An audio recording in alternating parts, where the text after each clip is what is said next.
ડેડિયાપાડાના ધારાસભ્ય ચૈતરભાઈ વસાવા, નિરંજનભાઈ અને તમામ આમ આદમી પાર્ટીના કાર્યકર્તા બધાને મારા જોહાર, જય આદિવાસી। ભાજપ વાળાને હું એક જ વાત કહેવા માંગુ છું, तुमको क्या लगता था नहीं लौटेंगे? जब तक तोड़ेंगे नहीं छोड़ेंगे नहीं।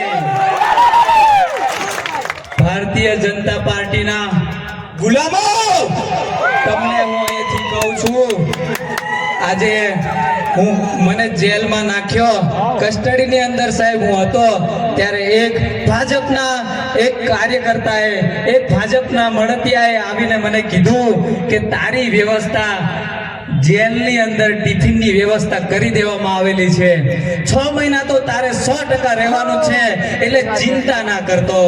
આવી મને ભાજપ વાળાએ આવીને કીધું ત્યારે મેં એમને કીધું કે ભાઈ મને જેલના રોટલા ખાવા માટે મોકલવામાં આવે છે તો હું જેલના રોટલા ખાઈ, તમારા નહીં।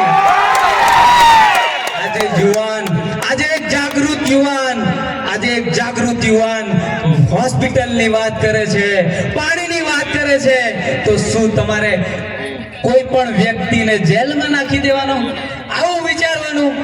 થોડુંક તો ભગવાનથી બીવો મારા ભાઈ, પાર્ટીના ગુલામ ના થઈશો।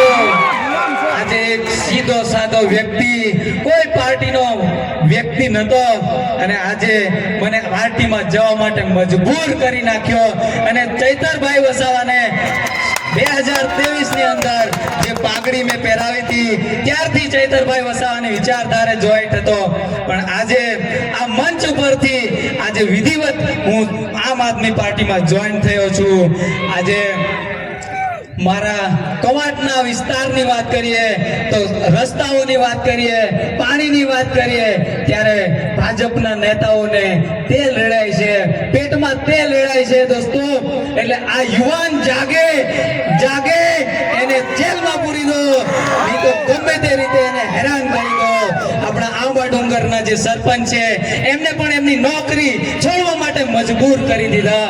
એટલે આજે રાઠવા આદિવાસી બોલતો ના થાય એના તમામ પ્રયત્નો આ લોકો કરી રહ્યા છે દોસ્તો।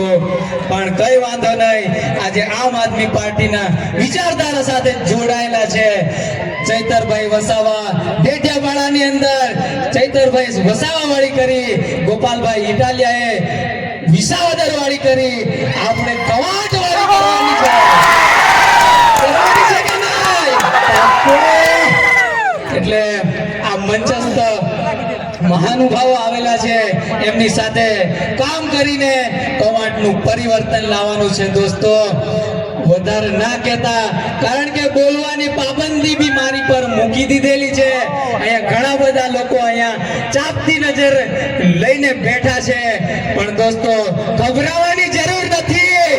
આ નાનો દેખાય છે પણ ઘણો બધો ભણેલો પણ છે અને તમારી સાથે રહેવા માટે તૈયાર છે। દોસ્તો આજની આ સભાની અંદર મારું સ્વાગત કર્યું, મને આમ આદમી પાર્ટીની અંદર સ્વાગત કર્યું તે બદલ ચૈતરભાઈ વસાવાનો શુભેચ્છા પાઠવું છું અને હું દિલથી આભારી છું કે જેઓ આમ આદમી પાર્ટીની અંદર મને લીધો અને આવતા સમયની અંદર આમ આદમી પાર્ટીની વિચારધારા સાથે કામ કરીશ। અને બસ જય હિન્દ, જય ભારત, જય